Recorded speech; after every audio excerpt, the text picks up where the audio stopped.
نحمده ونستعينه ونستغفره ونعوذ بالله من شرور أنفسنا ومن سيئات أعمالنا من يهده الله فلا مضل له ومن يضلل فلا هادي له وأشهد أن لا إله إلا الله وأشهد أن محمدا عبده ورسوله أما بعد فإن خير الحديث كتاب الله وخير الهدى هدى محمد صلى الله عليه وسلم وشر الأمور محدثاتها وكل محدثة بدعة وكل بدعة ضلالة وكل ضلالة في النار.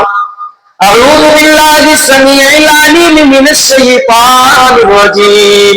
بسم الله الرحمن الرحيم. إن عدة الشهور عند الله 12 شهرا في كتاب الله يوم خلق السماوات والأرض منها 4 حرم ذلك الدين القيم فلا تظلموا فيهن أنفسكم. وقال النبي صلى الله عليه وسلم السنة 12 شهرا منها 4 حرم 3 متواليات ذو القعدة وذو الحجة والمحرم ورجب المضر الذي بين جمادى وشعبان. حاضرین جمعہ، بزرگوں، نوجوان ساتھیوں، عزیز پیارے بچوں، اللہ رب العالمین کا بے حد شکر، اس کا احسان و کرم ہے کہ اس نے ہم تمام لوگوں کو اس دار فانی کے اندر پیدا کیا. بعد درود و سلام کا نذرانہ ہو تمام کے تمام انبیاء کرام پر، خصوصاً ہمارے اور آپ کے آخری نبی تاجدار مدینہ احمد مصطفیٰ جناب محمد عربی صلی اللہ علیہ وسلم پر، کہ جن کے ذریعے سے یہ قرآن حکیم جیسی بابرکت کتاب اور اسلام جیسا بابرکت دین ہم تمام لوگوں تک پہنچا. عزیزان گرامی، آج کے اس خطبہ جمعہ میں انشاءاللہ تعالی محرم الحرام کے تعلق سے اور اس مہینے کی بدعت و خرافات کے تعلق سے کچھ باتیں آپ کے سامنے ذکر کرنے کی کوشش کروں گا.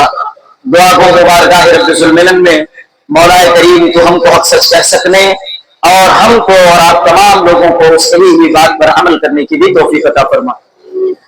عزیزان گرامی، ہمارے اور آپ کے درمیان محرم الحرام کا مہینہ بالکل آیا اور گیا ہے، اور محرم الحرام کی غالباً آج 8ویں تاریخ بھی ہے اور کل 9ویں اور 10ویں محرم ہے. ہم اور آپ لوگ محرم الحرام کے مہینے سے گزر رہے ہیں.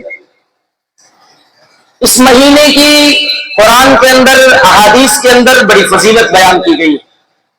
قرآن میں اللہ تعالیٰ نے اس مہینے کی فضیلت کے تعلق سے فرمایا ان عدت الشہور عند اللہ 12 شہرا فی کتاب اللہ.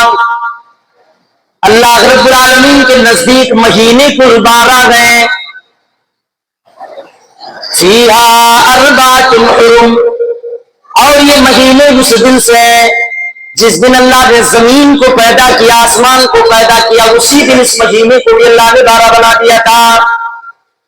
منہا 4 حرم، اس میں 4 ایسے مہینے میں جو حرمت والے ہیں.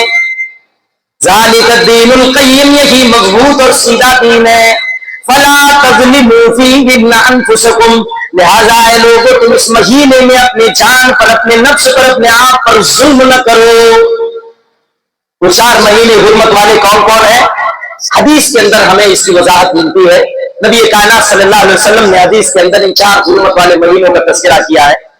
اللہ کے نبی نے فرمایا سنۃ 12 شہرا منہا 4 حرم 3 متوالیات ذو القعدة وذو الحجة والمحرم ورجب المضر الذي بين جمادى وشعبان.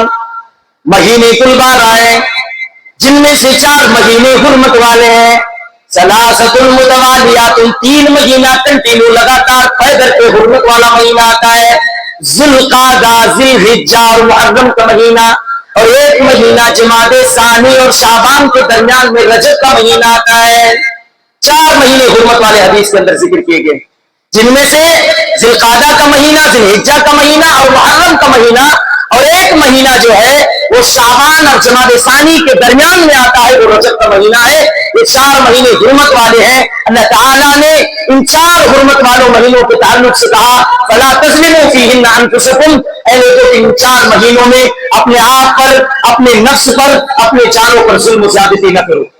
فلا تظلموا فیہن انفسکم، اپنے آپ پر ظلم نہ کرو، اس کا مطلب کیا ہوا؟ علماء کرام نے اس فلا تظلموا فیہن انفسکم اس آیت کے چھوٹے ٹکڑے کی وضاحت کرتے ہوئے بیان کرتے ہیں کہ اللہ تعالیٰ یہ کہنا چاہ رہا ہے کہ اس مہینے میں لوگ لڑائی جھگڑے جنگ و جدال اور قتال سے اپنے آپ کو بچا کر کے رکھے۔ اور قرآن میں بھی اللہ تعالیٰ نے اس کے تعلق سے فرمایا یسألونک عن الشہر الحرام قتال فیہ قل قتال فیہ کبیر، اے محمد رسول اللہ صلی اللہ علیہ وسلم، لوگ اس مہینے کے بارے میں آپ سے لڑائی کرنے کے بارے میں سوال کرتے ہیں۔ یسألونک عن الشہر الحرام قتال فیہ، لوگ اس مہینے میں لڑائی کرنے کے بارے میں آپ سے سوال کرتے ہیں۔ قل قتال فیہ کبیر، آپ ان سے کہہ دیجئے کہ ان مہینوں میں لڑائی جھگڑا کرنا کبیرہ گناہ ہے، بڑا گناہ ہے۔ گویا فلا تظلموا فیہن انفسکم کا مطلب یہ ہوا کہ آدمی ان 4 مہینوں میں، خصوصی طور پر 4 مہینوں میں جنگ و جدال قتال اور لڑائی جھگڑے سے اپنے آپ کو بچا کر کے رکھے۔ اس سے اس مہینے کی حرمت اور تقدس اور پاکیزگی کا بھی پتہ چلتا ہے۔ ویسے لڑائی جھگڑا جنگ و جدال اور قتال سال کے 12 مہینے منع کیے گئے ہیں، لیکن ان 4 مہینوں کی خصوصیت کو ذکر کرتے ہوئے کہا گیا کہ خصوصی طور پر ان 4 مہینوں کو میں اپنے دامن کو بچا کر کے رکھا جائے اور گناہ سے، نافرمانی و معصیت سے اپنے دامن کو بچا کر کے رکھا جائے۔ یہ میں نے آپ کے سامنے جلدی محرم الحرام کی وضاحت کی تھی۔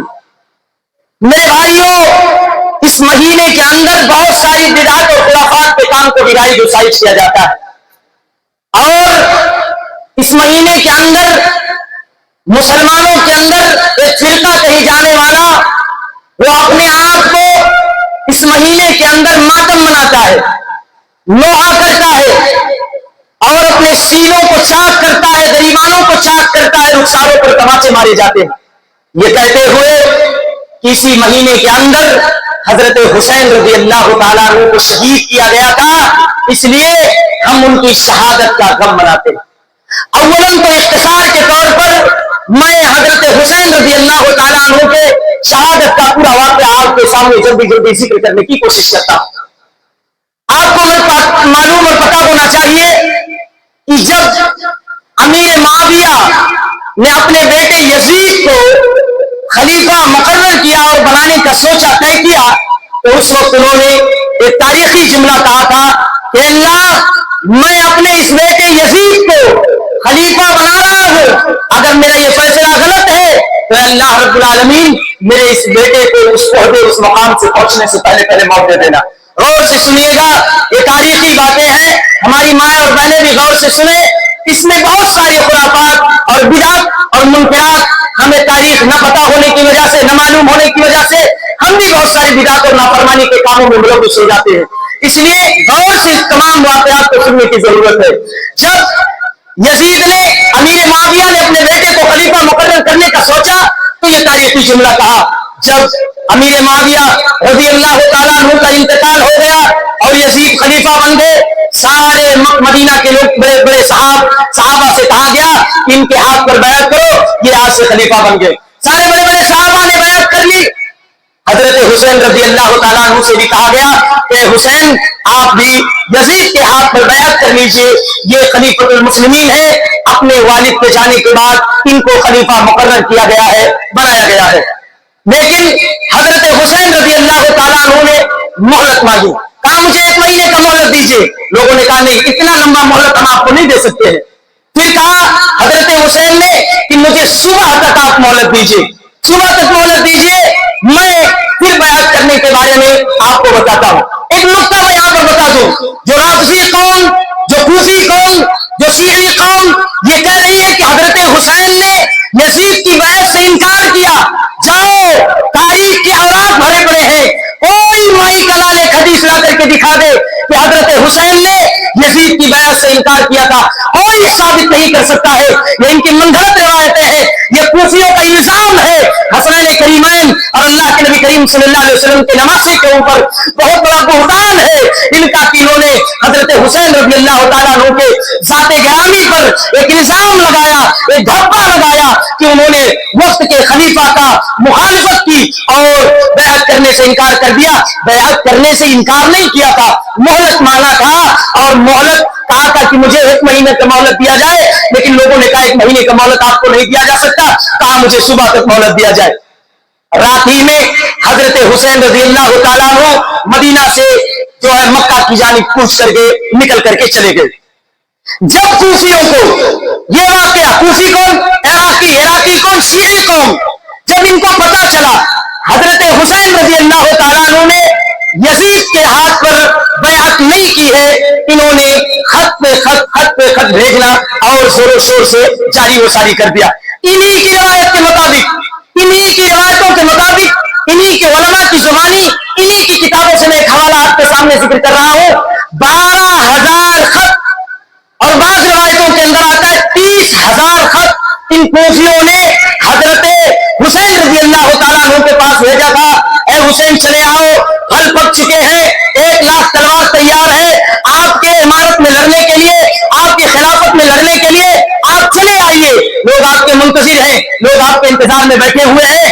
12,000 اور 30,000 کی روایت ملتی ہے. انہی کے علماء کی زبانی، انہی کی کتابوں کے اندر یہ سارے واقعات ذکر ہیں. کوئی بھی اگر ہم سے ان کی دلیل لینا چاہتا ہے آ جائے، میں اس کو اس کتاب کا حوالہ دیتا ہوں اور ان کے علماء کا بھی ذکر کروں گا انشاءاللہ تعالی. 12,000 خط دیا.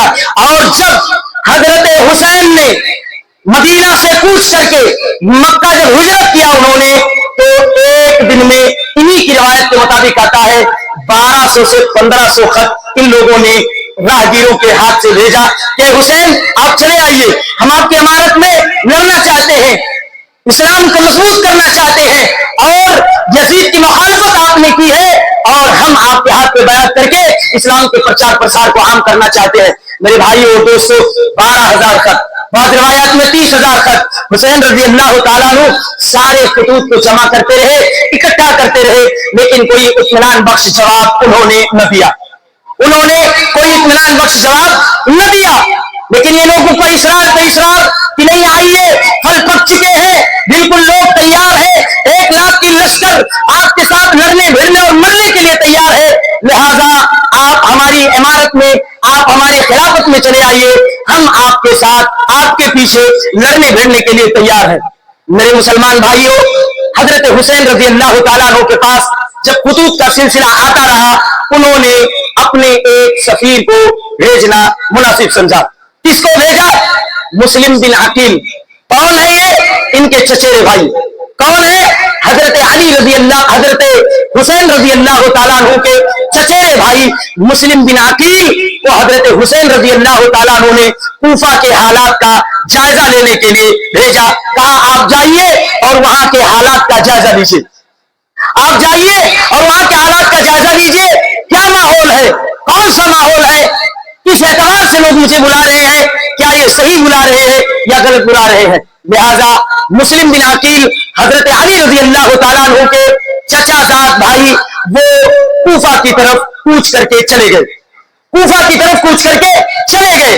جب مسلم بن عقیل کوفہ کی طرف کوچ کر کے گئے، بڑی زوردار طریقے سے ان کا سواگت کیا گیا، بڑی اچھی طریقے سے ان کا سواگت کیا گیا، اچھے اچھے پکوان بنائے گئے، بہترین گھر کے اندر ان کو رکھا گیا، بہترین خاطر بھاؤ ان کا کیا گیا. اور انہی کی روایت کے مطابق آتا ہے 18,000 کوفیوں نے مسلم بن عقیل کے ہاتھ پر بیعت کی اور یہ کہا کہ ہم حضرت حسین کے خلافت میں زندگی گزارنے کے لیے تیار ہیں. حضرت حسین کو بلا لیجئے، حضرت حسین کو بھیج دیجئے، حضرت حسین آ جائے اور ہم ان کے ساتھ، ان کی عمارت میں، ان کی خلافت میں زندگی گزارنے کے لیے تیار ہیں. لہذا جب اتنے لوگوں نے بیعت کر لی تو مسلم بن عقیل نے کیا کیا؟ ایک خط لکھا. کس کو خط لکھا؟ حضرت حسین رضی اللہ تعالیٰ عنہ کو.